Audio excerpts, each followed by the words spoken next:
ஆடிஷனுக்கு ஒரு பையன் வந்திருந்தான். அவரை பார்த்ததுக்கப்புறம் அந்த ரோலுக்கு அவர் தான் கரெக்டாக இருப்பாருன்னு நானே கிளம்பி வந்துட்டேன். படம் பேரு அமராவதி.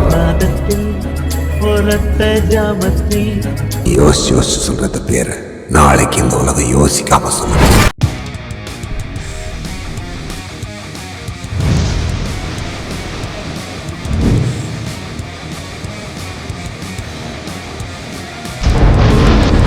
பைக் ரேசிங்காக இருந்தாலும் சரி, கார் ரேசிங்காக இருந்தாலும் சரி, both are exciting.